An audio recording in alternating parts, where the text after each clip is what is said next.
तो बेटा आज की हमारी रिएक्शन है उर्ज रिएक्शन। उर्ज रिएक्शन एक बेस्ट मेथड है एल्केन को सिंथेसाइज करने का।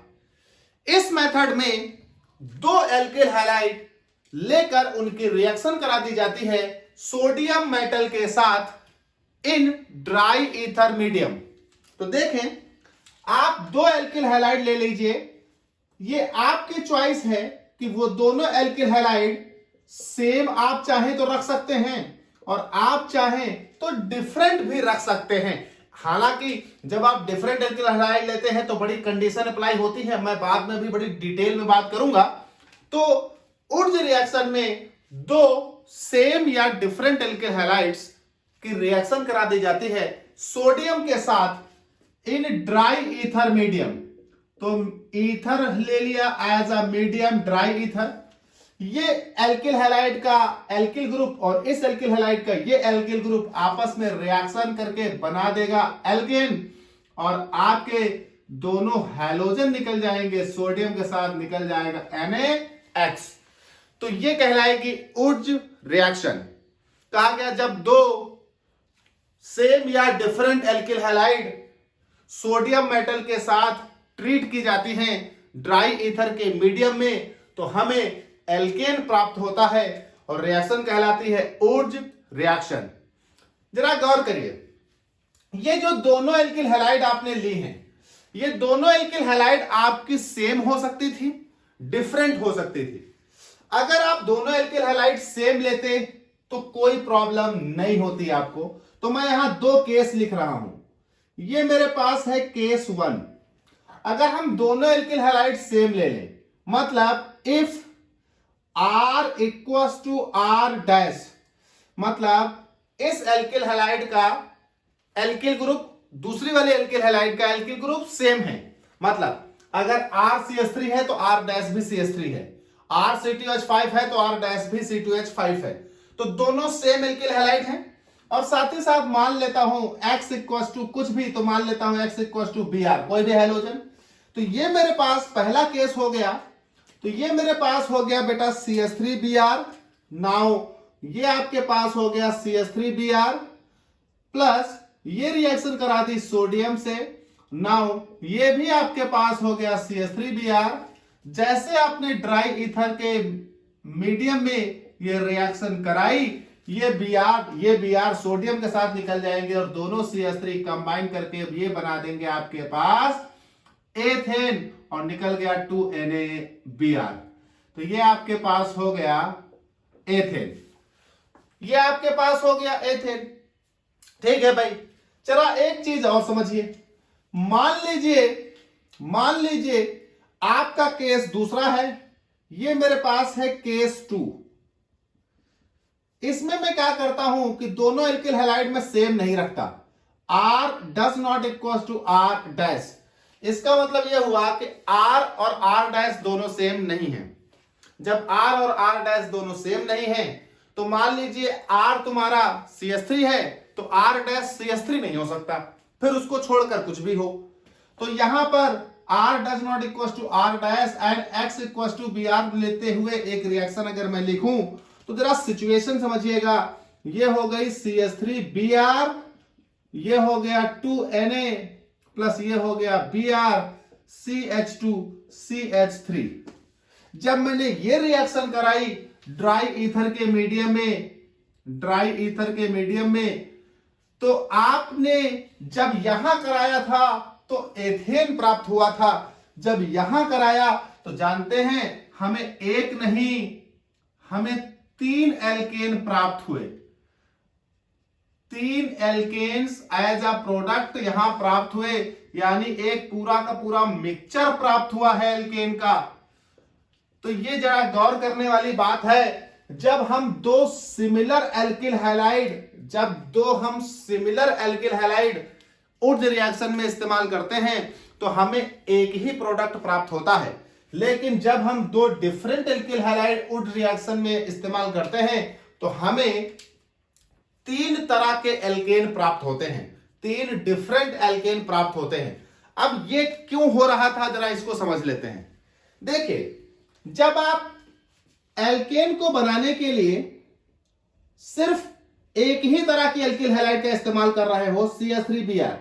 यानी जितना भी आपने एल्किल हैलाइड डाला सब CH3Br ही डाला, और इस मीडियम में सोडियम है, तो सोडियम के पास एक ही पॉसिबिलिटी है CH3Br से रिएक्शन करने की।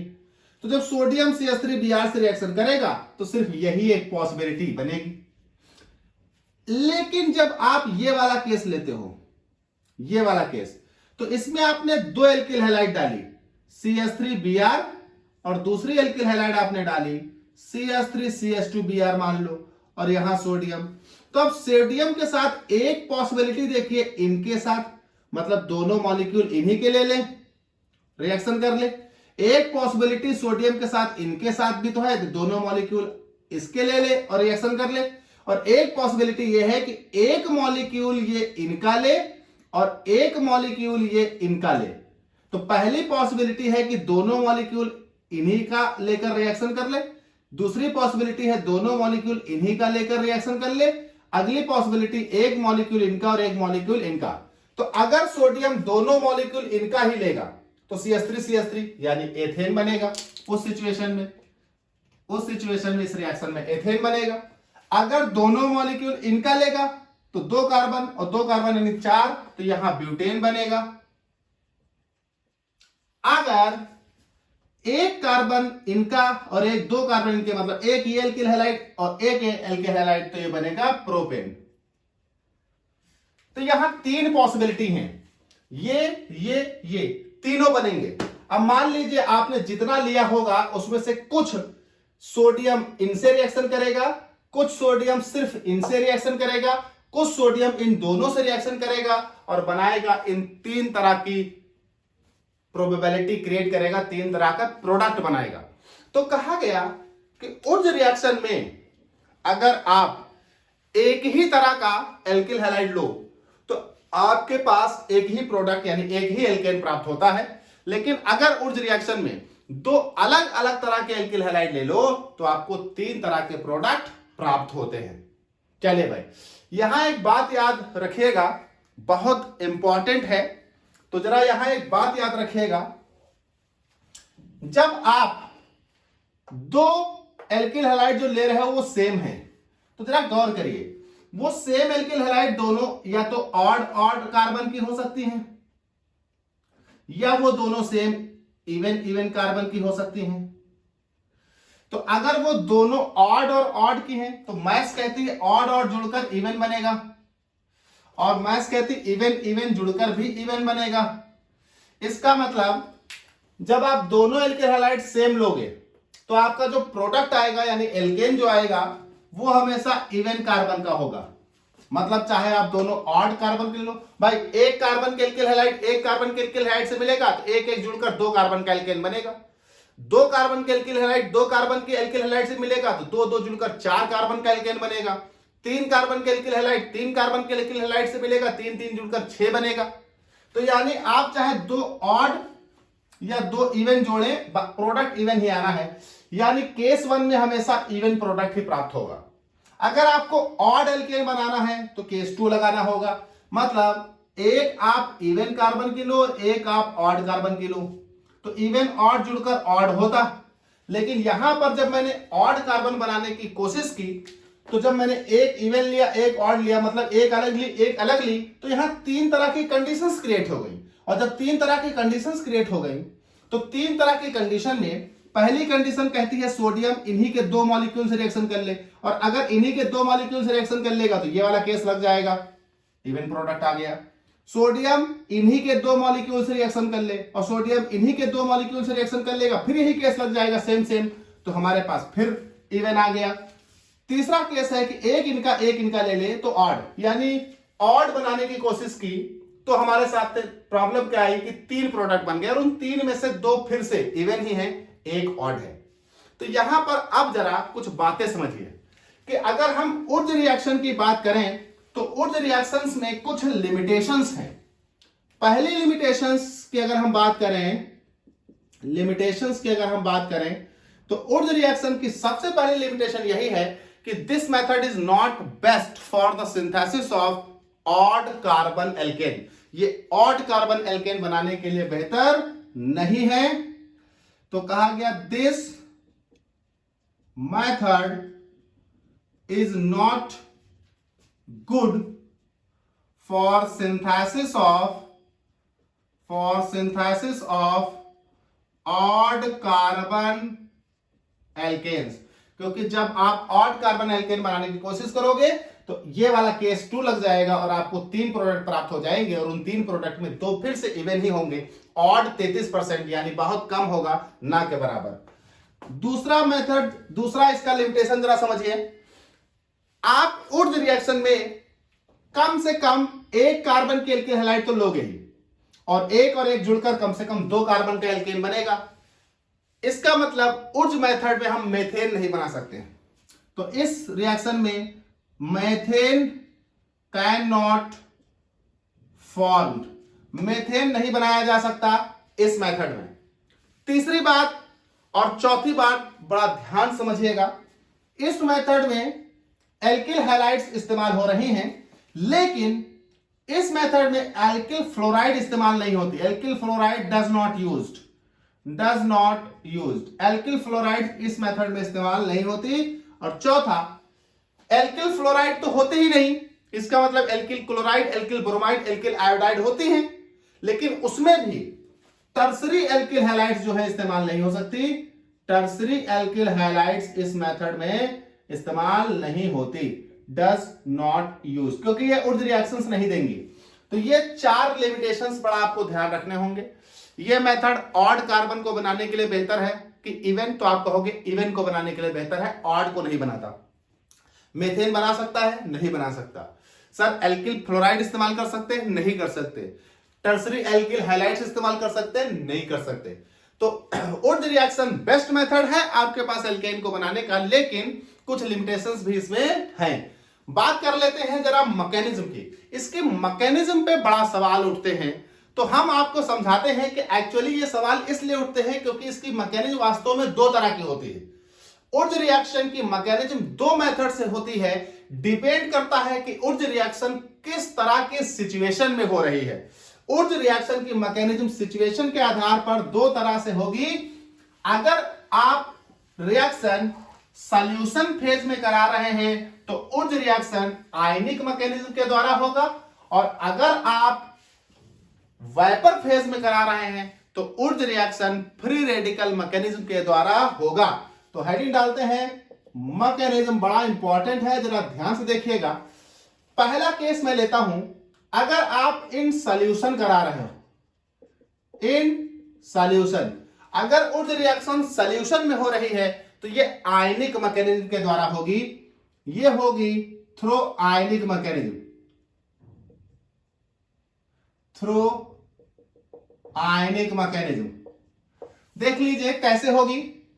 आपने 2 एल्किल हैलाइड ली हैं और सोडियम लिया है, तो देखिए एल्किल हैलाइड में एक लेकर आया RX और एक एल्किल हैलाइड RX, टूटेगा X की इलेक्ट्रोनेगेटिविटी ज्यादा तो यहां आएगा माइनस और यहां आएगा प्लस। ठीक है भाई, X की इलेक्ट्रोनेगेटिविटी ज्यादा तो X पर आएगा माइनस, R पर आएगा प्लस। आपने लिया है सोडियम, बेटा जरा सोडियम को गौर करिएगा, 2Na टूट जाएगा, बनाएगा 2Na प्लस 2 इलेक्ट्रॉन, ये हो गया 2Na। Na इलेक्ट्रॉन लॉस करता है, कारण सोडियम का एटॉमिक नंबर होता है 11, 2 8 and 1। आउटर मोस्ट सेल में एक इलेक्ट्रॉन अगर निकाल दे तो 2 and 8 हो जाएगा, तो Na प्लस, तो सोडियम एक इलेक्ट्रॉन निकालेगा बनेगा Na प्लस, दूसरा सोडियम भी एक इलेक्ट्रॉन निकालेगा बनेगा Na प्लस, तो 2 Na प्लस 2 इलेक्ट्रॉन। अब देखिए X पर माइनस Na पर प्लस, अब एक का तो हिसाब हो गया X माइनस Na प्लस, तो एक आपका बन गया NaX यानी Na प्लस और X माइनस, ये तो एक NaX बन गया। अब बचा एक सोडियम, एक R प्लस, 2 इलेक्ट्रॉन। जरा इसको ध्यान से देखिएगा, आपको हमने कई बार एक रूल पढ़ाया है कि अगर कहीं पर कोई प्लस हो और उस प्लस को एक इलेक्ट्रॉन दे दिया जाए तो वो फ्री रेडिकल बन जाता है, उस फ्री रेडिकल को एक इलेक्ट्रॉन दे दिया जाए तो वो निगेटिव बन जाता है। अगर इस प्लस को डायरेक्ट आप 2 इलेक्ट्रॉन दे दें तो वो निगेटिव बन जाता है। अगर किसी निगेटिव से डायरेक्ट 2 इलेक्ट्रॉन निकाल लें तो वो पॉजिटिव बन जाता है। उस निगेटिव से 1 इलेक्ट्रॉन निकाल लें तो वो फ्री रेडिकल बन जाता है। उस फ्री रेडिकल से 1 इलेक्ट्रॉन निकाल लें तो वो पॉजिटिव बन जाता है। तो पॉजिटिव और निगेटिव के बीच सिर्फ 2 इलेक्ट्रॉनों का अंतर होता है। अगर 2 इलेक्ट्रॉन दे दो किसी प्लस को तो वो निगेटिव बन जाता है, किसी निगेटिव से 2 निकाल दो तो वो पॉजिटिव बन जाता है। तो ये R प्लस और ये 2 इलेक्ट्रॉन, तो 2 इलेक्ट्रॉन इस R प्लस को जैसे दोगे तो ये बनेगा R निगेटिव, और इस R निगेटिव पर 1 सोडियम, तो ये बनेगा Na प्लस। ये आपका यहां बन रहा है इंटरमीडिएट। अब इस इंटरमीडिएट के द्वारा आगे रिएक्शन प्रोसीड की जाएगी। ये बना इंटरमीडिएट, और आपको याद है 2 RX आपने लिए थे, एक का तो इस्तेमाल कर लिया, एक RX अभी और बचा हुआ है, तो ये हुआ RX, बॉन्ड टूटेगा, X पर आएगा माइनस, R पर आएगा plus. Now this R negative attack on this R plus, Na plus react with the X minus. यहां से आपको प्राप्त हुआ R single bond R and Na plus X minus. तो इस तरह से आपको एल्केन प्राप्त हुआ। अगर आप रिएक्शन कहां करा रहे हो, सॉल्यूशन में करा रहे हो, तो आयनिक मैकेनिज्म होगी, यानी थ्रो इंटरमीडिएट होगी। दूसरा तरीका है कि अगर आप वेपर फेज में करा रहे हो, इन वेपर फेज, यानी आप जो एल्केन्स ले रहे हो, एल्किल हैलाइड्स ले रहे हो, उनको वेपर फेज में ले गए हो और रिएक्शन वेपर फेज में हो रही है। तो जब वेपर फेज में रिएक्शन होती है तो फ्री रेडिकल मैकेनिज्म होती है, फ्री रेडिकल मैकेनिज्म। और जब फ्री रेडिकल मैकेनिज्म होगी तो जरा गौर करिए फ्री रेडिकल मैकेनिज्म कैसे काम करती है। टेम्परेचर रिएक्शन का बहुत ज्यादा होगा वेपर फेज में, और आपको मालूम है कि जब कोई रिएक्शन का टेम्परेचर इतना ज्यादा हो कि रिएक्शन वेपर फेज में हो जाए तो बॉन्ड चाहे पोलर हो चाहे नॉन पोलर हो, लेकिन ब्रेकिंग उसमें होमोलिटिक ही होती है। और जब होमोलिटिक होगी तो फ्री रेडिकल्स बनेंगे, तो 1 इलेक्ट्रॉन बेटा इनको दो, 1 इलेक्ट्रॉन इनको दो, ये हो गया होमोलिटिक। ये मेरे पास बना R free radical, R free radical, R free radical, X free radical, और X फ्री रेडिकल सोडियम से रिएक्शन करेगा। नाउ X फ्री रेडिकल यानी हैलोजन, सोडियम यानी Na, नाउ Na एक इलेक्ट्रॉन हैलोजन को देगा, Na प्लस X माइनस बना लेंगे NaX। तो ये उनकी अंदर की बात है। हमारे पास बना R फ्री रेडिकल और X फ्री रेडिकल Na से रिएक्शन करेगा, बनाएगा NaX। इस तरह से एक एल्किल हैलाइड टूटी, आपने कितनी ली थी उर्ज रिएक्शन में 2, तो दूसरी भी इसी तरह से टूटेगी, दिस, तो 2 R फ्री रेडिकल, 2 NaX। अब ये दोनों R फ्री रेडिकल बेटा आपस में रिएक्शन कर लेंगे और बना देंगे R, और आपको प्राप्त हो गया एल्केन। तो आपके पास उर्ज रिएक्शन 2 तरह से हो सकती है। अगर वो सॉल्यूशन फेज में हो रही है तो आयनिक मैकेनिज्म, और अगर वो वेपर फेज में हो रही है तो फ्री रेडिकल मैकेनिज्म के द्वारा उर्ज रिएक्शन होगी। तो ये आपके पास हो जाती है उर्ज रिएक्शन।